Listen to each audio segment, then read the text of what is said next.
Alors, mesdames et messieurs, bonjour. Nous sommes lundi 8 juillet 2024. Nous sommes à notre émission Matin Bonheur. Nous sommes à notre émission Matin Bonheur. Et ce matin, je vais vous parler brièvement de l'actualité politique ici en France, qui était fortement dominée, ou bien qui est même fortement dominée par les élections législatives suite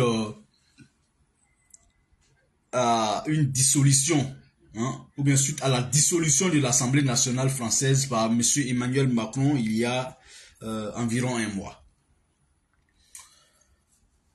Alors, comme je l'ai toujours dit et je le répète encore une fois de plus, M. Emmanuel Macron, suite aux élections européennes, a bien voulu dissoudre l'Assemblée nationale pour se conformer, selon lui, à un principe démocratique, non à une obligation constitutionnelle. Je rappelle que Macron, quand il prend l'engagement et la responsabilité de dissoudre l'Assemblée nationale, Macron n'était pas obligé vis-à-vis de la Constitution française à le faire. Il l'a fait, selon lui, par principe. Pourquoi? En fait, ils sont allés aux élections européennes et qui n'a rien à voir, bon, on va dire ça comme ça, avec les élections nationales ici en France. Macron s'est vu relégué, très loin derrière le parti de Marine Le Pen qu'on appelle maintenant le RN, le Rassemblement National, qui était auparavant le Front National, c'est ça, non? Et donc, eux, ils sont venus, eux, ils sont arrivés à la tête de cette élection européenne, avec, je vais dire, 33%, pendant que Macron se cherchait dans 14-15%. Et donc, à la suite, au même soir, le président Macron est sorti, il a fait une déclaration dans laquelle il a pris l'engagement de dissoudre l'Assemblée nationale et d'appeler à une élection anticipée. Le premier tour, c'était le 30 juin passé, et le second tour, c'était hier, donc le 7 juillet. À la suite de cette élection anticipée, élection législative anticipée, aucun parti politique, aucune mouvance n'est arrivé à obtenir la majorité absolue. Je vous rappelle, pour ceux qui ne savent pas, ici en France, il y a 577 sièges au Parlement français, à l'Assemblée nationale. Et pour avoir la majorité absolue, pour obtenir la majorité absolue, il faut avoir 289 députés au moins. Aucun parti politique n'a obtenu cela. Et quand tu as la majorité absolue ici en France, selon les normes constitutionnelles, il faut que le Premier ministre sorte de ton mouvement politique, de ton parti politique. Ton parti politique proposera un Premier ministre et que le président va nommer. Mais on est dans une situation actuelle.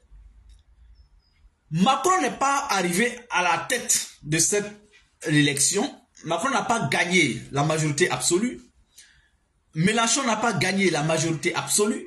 Marine Le Pen non plus, puisque Marine Le Pen, au premier tour, Marine Le Pen était en tête. Et on craignait qu'elle arrive, qu'elle maintienne sa position au second tour. Qu'est-ce qui s'est passé ici en France? Il y a des partis de la gauche, tels que le PCS, le Parti communiste français, je crois, le PS, le Parti socialiste, et les communistes et la France insoumise. Ces quatre groupements ont dompté chacun leur ego pour se dire non. Partout où la France insoumise est deuxième et que un de ces 4 mouvements que je viens de citer est troisième, le troisième a décidé de retirer son candidat et appelé à voter celui qui est en bonne posture face au Rassemblement national de Marine Le Pen. Et c'est ce qui a marché ici en France hier. Et c'est ce qui a relégué Marine Le Pen à la 3e place. Elle était à la 1re place. Le 30. Vous savez, moi, chaque fois quand je suis l'actualité politique française, j'apprends. Et c'est bien de voir ça comme ça. Regardez, en une semaine, du dimanche 30 juin au dimanche 7 juillet, en seulement une semaine, je vous dis que tout a basculé en France. En une semaine, Marine Le Pen, qui était en bonne posture, qui était première sur la liste, est devenue 3e parce que il y a des personnalités qui ont décidé de dompter leur ego. Il y a des personnalités qui ont décidé de mettre l'intérêt général de la grande France en avant. Il y a des personnalités qui ont décidé de se battre contre la haine et l'exclusion pour faire de Marine Le Pen, pour pouvoir arracher la 1re place à Marine Le Pen. Et ça a marché en une semaine de campagne. C'est extraordinaire. C'est extraordinaire et cela dénote de la vitalité politique, de la vitalité démocratique. Cela dénote en tout cas, je vais dire, il faut savoir dompter ton ego, il faut savoir faire des consensus, il faut savoir renoncer au bon moment. Maintenant, qu'est-ce qui va se passer? Emmanuel Macron, après les élections d'hier, son premier ministre s'est adressé à la France et aux Français. Son premier ministre a reconnu courageusement que, vu cette situation, ça sera très difficile pour lui d'être légitime dans sa position de premier ministre, puisqu'ils ne sont pas arrivés en tête, ils n'ont pas pu obtenir la majorité absolue comme tous les autres d'ailleurs, mais eux, la majorité présidentielle, la majorité sortante, étaient très mal placés de s'accabouter au pouvoir en restant encore à Matignon. Donc, Monsieur Gabriel Attal a décidé de remettre sa démission à Emmanuel Macron et ça sera ce matin. Il a dit hier que, puisque hier on était dimanche, donc il a déjà formulé sa déclaration. Il la remettra aujourd'hui, sa déclaration de démission à Matignon. Il la remettra ce matin à monsieur Emmanuel Macron qui a une énorme pression aujourd'hui. Cette semaine, il doit mettre en place un nouveau gouvernement parce que la France est aujourd'hui ingouvernable entre griffes. Je vais dire qu'aujourd'hui, nous sommes en situation de cessation. Ça veut dire qu'il n'y a pas de Premier ministre. Et tant qu'il n'y a pas de Premier ministre, la France ne bouge pas, politiquement et administrativement parlant. Et donc, Macron n'aura aucun choix que de nommer, dans les jours et dans les heures même à venir, je dirais, un nouveau Premier ministre qui visiblement ne devrait pas sortir de son cartel politique, qui devrait venir certainement de la grande gauche, peut-être de la France insoumise. En tout cas, le nouveau Front populaire qui regroupe ces 4 mouvements que j'ai cités très haut, je suis certain qu'ils sont mieux placés aujourd'hui pour proposer un Premier ministre à la France. Monsieur Emmanuel Macron, les regards internationaux et nationaux sont braqués aujourd'hui vers l'Élysée pour nous sortir quelque chose de potable. En tout cas, en ce qui nous concerne déjà, c'est une grande satisfaction. Je dirais même, nous aujourd'hui, c'est la joie. Hier c'était des joies, mais ce matin c'est la joie qui se lit visiblement sur nos lèvres. Voilà. C'est hier que moi j'ai compris le bien fondé des joies et la joie. En tout cas, ce matin, c'est la joie, mais hier, c'était des joies. Et donc, il faut dire que dans cette situation de cohabitation qui plane à l'horizon, à la tête de la grande France, qui n'est pas survenue depuis plus de 20 ans, ça sera très compliqué pour M. Emmanuel Macron de diriger la France à sa guise durant le reste de son mandat. Ça veut dire quoi? Ça veut dire que dès que demain, ou ce soir, ou demain, ou après-demain, en tout cas les heures qui viennent, parce que c'est pas comme chez nous où on peut faire 1 semaine, 2 semaines, sans nommer de premier ministre. Non, non, non, ça n'a rien à voir.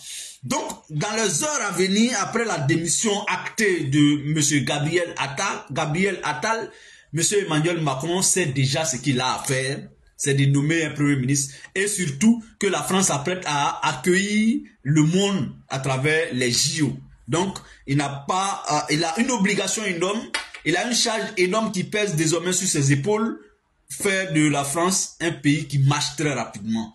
Et donc, en tout cas, nous, notre souhait aujourd'hui en France, c'est de voir un Mélenchon à Matignon.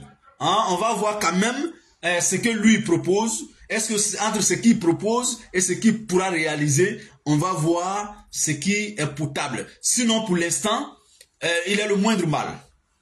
Il faut le dire, il est le moindre mal.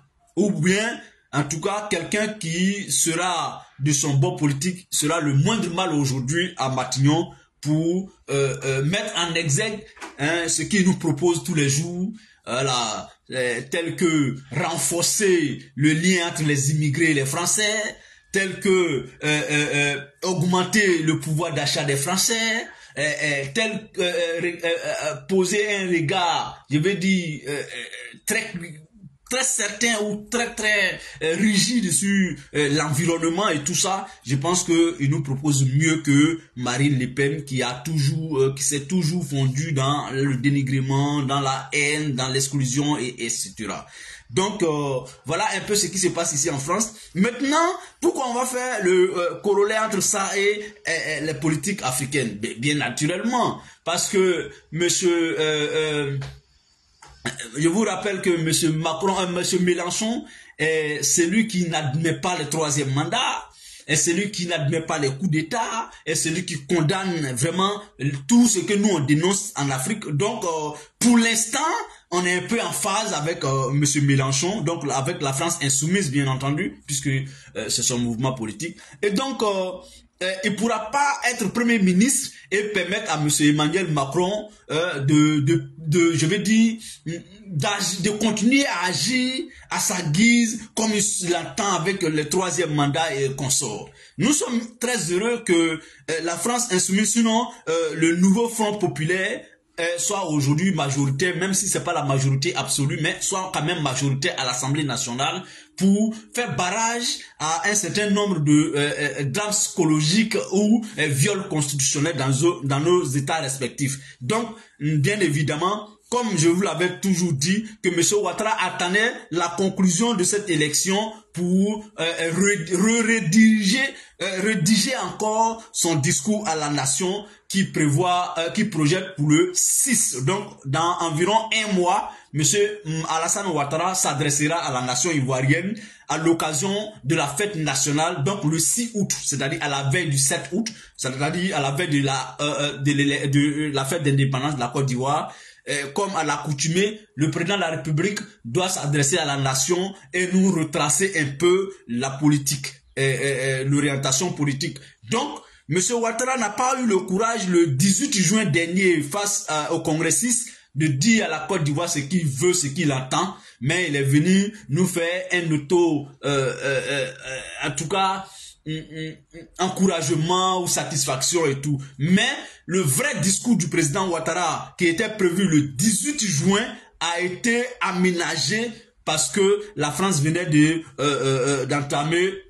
d'amorcer un nouveau départ ou bien un tournant décisif de son histoire. Monsieur Ouattara, comme tout président africain qui s'apparente à un sous-préfet français, il était obligé de temporiser, de suivre de près l'actualité française et de savoir quelle décision vis-à-vis de ce qui va se passer en France ici, lui, il prendrait. Et donc, M. Ouattara a aujourd'hui la latitude, la possibilité de voir un peu la lecture politique, de savoir comment les choses seront, mais il sera encore plus rassuré quand on verra le visage et le nom du nouveau Premier ministre ici en France. Donc, M. Ouattara a dans sa main a avec lui maintenant tous les ingrédients, hein, je dirais tous les éléments factuels, hein, pour nous sortir un bon discours, un vrai discours, un discours authentique, un discours qui va avec la vie politique ivoirienne le 6 août prochain. J'en suis convaincu que M. Ouattara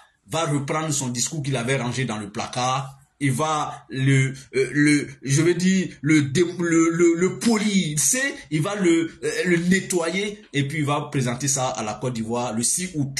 Je n'avance rien, mais je dis et je suis certain qu'il a reculé le 18 juin passé, tout simplement parce que la France était en train de s'organiser à amorcer un nouveau tournant et donc à avoir un nouveau visage politique qui va avoir nécessairement ou obligatoirement un impact direct ou indirect sur la vie de nos nations respectives, donc notamment la Côte d'Ivoire. Mesdames et messieurs, chers amis, voici un peu ce que j'avais à dire ce matin sur l'actualité française et puis faire un peu le parallèle entre ça et ce qui pourrait se passer chez nous en Côte d'Ivoire. Mesdames et messieurs, chers amis, je vous souhaite à chacun et à chacune une excellente semaine, très belle journée de lundi.